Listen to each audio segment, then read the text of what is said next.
Let's get started with two quick headlines in the NBA. You saw the highlights right there. You saw Klay Thompson. Okay, Joel Embiid is another one I'll get into. Don't you worry. Just stay right there.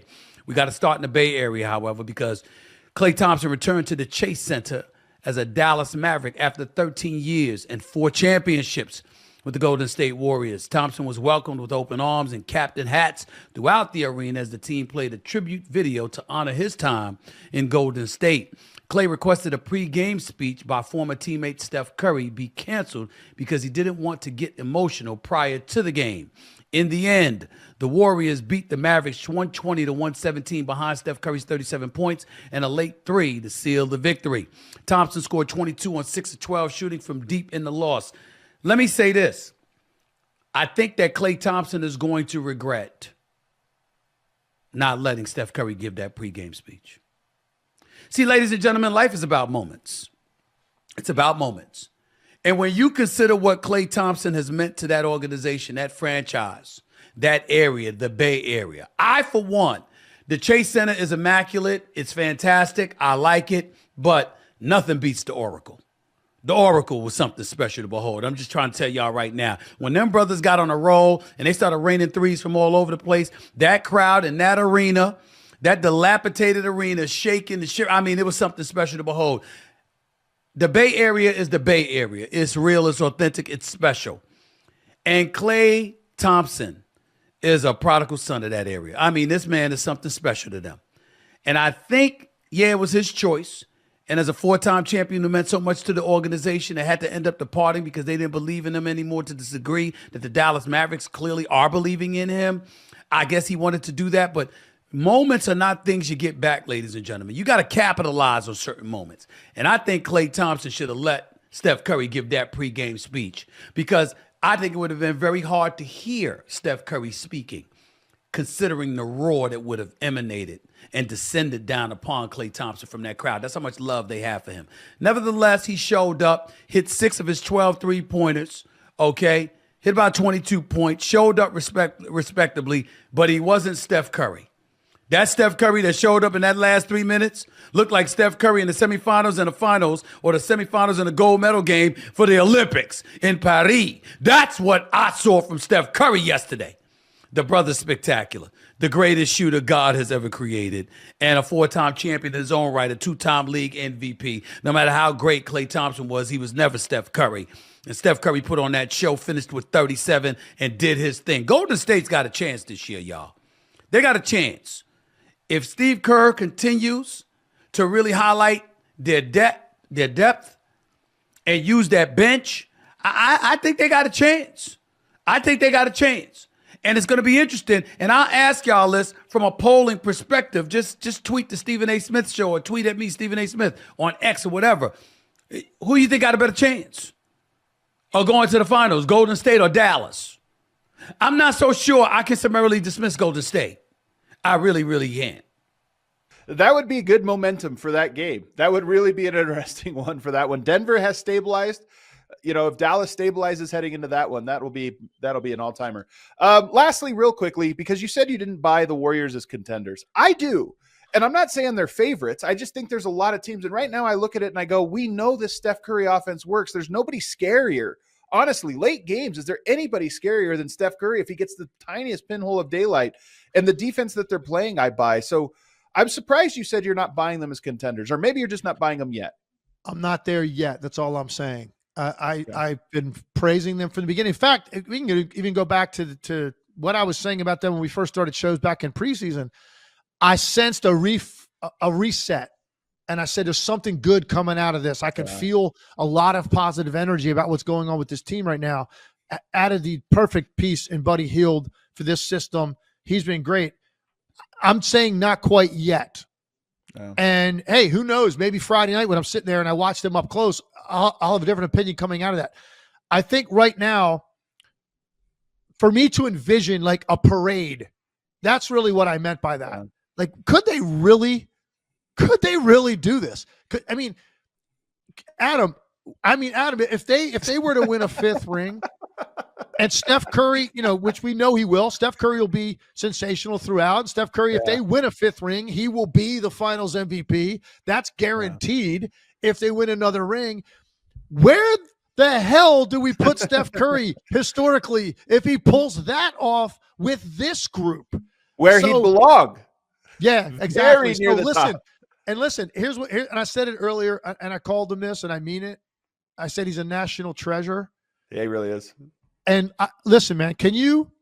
And I don't want to put this guy out the pasture because the way he's playing, he's still got a lot of juice left, but it's a void that cannot be filled.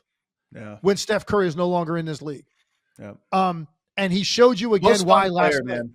Most fun player, just so exciting when you're in those tense moments because you just know if he gets the tiniest daylight, it's going in. It's an overwhelming sensation.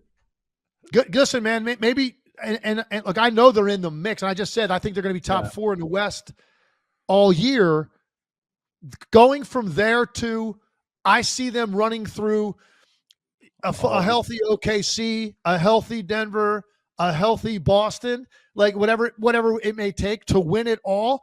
I'm not quite there yet. That's all I'm saying. Like let's let this keep going for a little bit. Maybe I'll have a different answer by Christmas, or maybe I'll have a different answer on Saturday morning after I see them Friday night. Right. I want to stay on the offense for a second because I love the point about defense. It's actually as big a reason as anything is why I'm buying the Warriors. Sounds like I'm higher on them than you are, but I'm buying them. But one of the reasons I'm buying them, we talked about this with Denver. You lose a little bit of talent, but the guys that you replace that talent with are more reliant on the great players. You look at Denver's roster, Christian Brown, Peyton Watson, Julius Randle, they know they can't freelance out there. They don't have the freedom. They don't have the leash to do it. So they're constantly playing through Jokic, which means Jokic's usage goes up, which is a good thing. I think the Warriors are the same thing. And I think one of the reasons you're recognizing a Pep and Draymond step this year is because they brought in some guys. They maybe lost some guys, including Klay Thompson, who maybe wanted to break from the script a little bit. And they have a bunch of guys that are like, if I'm going to play minutes, I have to get with the system. I have to get with the program. Got to cut hard, screen hard, space properly, and defend my tail off. And that's what the Warriors have. They run 11 deep right now, but the guys they are bringing in are all part of the system. And that means Steph is getting to operate a little bit more. Draymond's getting to operate as the fulcrum a little bit more. And sometimes emphasizing who and what you are and what makes you great is better than even having more talent, but de-emphasizing those things. And I think that's what's going on with the Warriors right now. Yeah, I think I agree with that. And I think that where the most similarities occur when I'm looking at this team and looking at the teams that have contended in the past is the defensive connectivity and energy that this team has is different than what they've had the last couple of years. Yes. And you, to your point, and the metrics indicate that. And if you go back and look at the teams that won it, like every year they were doing it on both ends of the floor. They were never a team that simply, bombed you out of the building with all their offensive prowess and their scoring and their shot making, even when they had Durant. Like that wasn't why ultimately they were going to win a title. It was because they also were a top 5 defensive team. In a couple of those years, they were the number 1 defensive team in the league. And they're back to exhibiting that. Their switchability, their attention to detail on that end of the floor. And also they're getting contributions from like a Trace Jackson Davis, which is important. Like they needed more athleticism and activity in the middle. They're getting that. Kuminga is a guy now I'm starting to think, okay, look, maybe he's just never going to break through to be that level offensive player on a good team that we thought he could be. He's back coming off the bench. He's got an important role. His defense is probably even more important than his offense on this team because they got a lot more balance amongst their role players, and Buddy Hield has picked up a lot of the offense. They don't need Kuminga to get 20 to compete. They did the last couple of years. That's not the case now. They need more on-the-ball pressure, guarding all kinds of guys all over the floor. He's doing that. So I think their defense, to me, and their frenetic energy, and this is a pretty high-scoring game for two teams that I thought really competed defensively every possession last night. Golden State, to me, that's why I'm looking at them, Adam, and I'm saying this isn't just, they got out of the gate quickly like some teams do. No, that's not what this is, man. This is a really good team. Give them credit for rebuilding this thing and giving themselves another chance to be in the mix and make another run at it.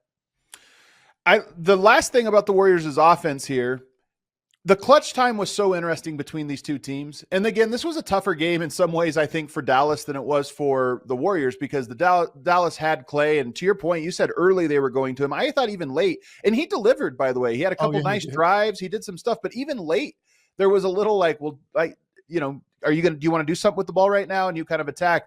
But what I thought was interesting is late game offense for the Warriors. New personnel, same story. They run that twist action, and there was a great breakdown by Joe Verret over on, I think, Golden State of Mind blog. There was a great breakdown of what they do, but lots of teams do this. Twist action at the end of the games. Guard-to-guard screen to get the switch you want. In this case, it was Luka Doncic onto Steph Curry.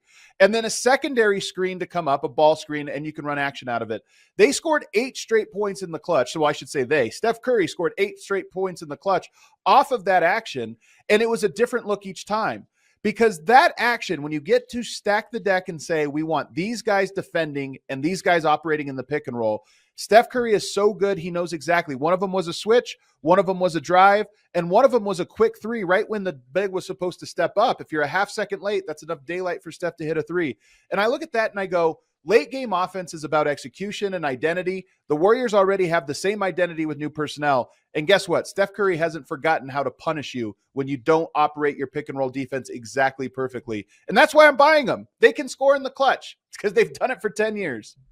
Yeah, and look, on a night when Steph Curry has it going, which he had it in this game right from the get-go, so he was hot the entire night. He just was in that rhythm and flow, and you can imagine that was to be expected, the way he was going to dial in and hone in because of the magnitude of the game and Clay coming back and all that. And look, Steph wanted to outshine him, and look, he's going to get more opportunities. He's a better offensive player. I get it.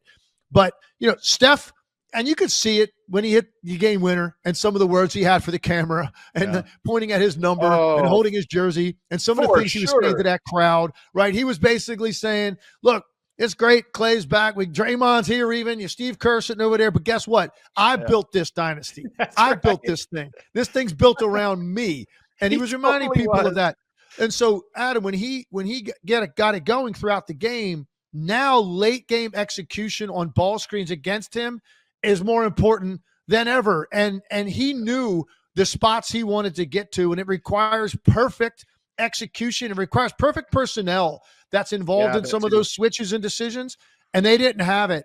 And so he was making shots that he wanted to get. He was hunting that opportunity because of the way that he was feeling, and there was absolutely no doubt whatsoever in his mind where that ball was going to end up. So he took over the game late when he had to. And he delivered, and there's something real. And look, by the way, I'm really lucky because I'm going there Friday night. I'm in LA tonight. I've got Memphis and LA tonight in Los Angeles. And then I travel up the road a little bit tomorrow, and I got Memphis Golden State on Friday night. It's too bad we're not going to get John Morant, but still, I'm going to be in that building because I know the environment in there is as good or better than any environment in the league when the Warriors are playing like this. So I'm very lucky. I'm going to get to sit there and watch Steph Curry. I'm lucky these next 2 games. I was thinking about it last night, Adam. I get LeBron James tonight and Steph Curry on Friday night, sitting courtside, best seat in the house, watching these 2 really national treasures, if you love basketball, get to do it again. You never know how many more times you're going to get to call games or see games live where those guys are playing. So I'm really lucky that I'm going to get to be in that building on Friday night to see the Warriors. That'll be